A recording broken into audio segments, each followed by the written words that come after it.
DNA replication is semi-conservative. Each single strand can be used as a template strand to synthesize a new complementary strand. 4 nitrogenous bases, shown here, pair up on opposite strands through hydrogen bonding. A always pairs with T and C with G. This base pairing makes the strands complementary. Nucleotides compose the background and join together with phosphodiester bonds between an OH and a phosphate group. DNA strands are polar, meaning one end, known as 5' has a free phosphate group on the 5th carbon, and the other end, known as 3' has a free OH group on the 3rd carbon. New strands grow in the 5' direction because the complex known as DNA polymerase 3 that adds nucleotides must add at a free 3' OH so that a phosphodiester bond can form with a 5' phosphate group on the new nucleotide. An enzyme named RNA primase adds primers or a stretch of RNA nucleotides that create the free 3' OH group needed. When DNA unwinds, the strands are in different directions because they are anti-parallel, meaning the 5' end of one strand is opposite the 3' end of the other strand. New strands must also be synthesized anti-parallel to the template strand they use. Only the strand exposed 3' to 5' can act as a template that allows the new strand, called the leading strand, to be synthesized towards unwinding, which is known as continuous replication. This strand only needs a primer at the 5' end. On the other strand, discontinuous replication occurs since Pol3 must add away from unwinding. It will repeatedly run out of template and need to start on another fragment back at the 3' end where DNA has been unwound. This results in the new strand, known as the lagging strand, being synthesized in pieces called Okazaki fragments. Primers must be added at each fragment.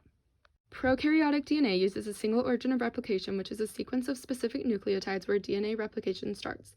Initiator proteins bind here and cause a small section of DNA to unwind, allowing DNA helicase and single-stranded binding proteins to attach. Where DNA unwinds, 2 Y-shaped structures called replication forks form and allow DNA replication to proceed bidirectionally. But keep in mind, throughout this video, we are just zooming in to observe one.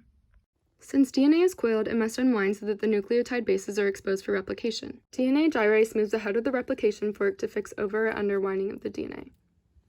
DNA helicase, which is attached to the lagging strand, moves in the 5' direction to further unwind DNA by breaking the hydrogen bonds between the 2 nucleotide strands of DNA.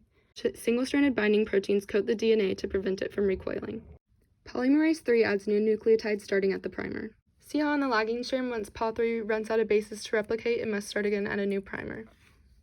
Then the primers are removed by the 5' exonuclease activity of an enzyme named DNA polymerase 1. This creates a gap between Okazaki fragments on the lagging strand. Pol1 also has 5' polymerase activity, which allows it to fill these gaps by adding new nucleotides at the 3' end of the prior Okazaki fragment. Between the Okazaki fragments, breaks in the DNA backbone, known as nicks, remain between the last 3' OH added by Pol1 and the 5' phosphate group on the first nucleotide added by Pol3. DNA ligase forms the phosphodiester bonds to seal the nicks. Think about what would happen if Pol1 could not remove the RNA primers.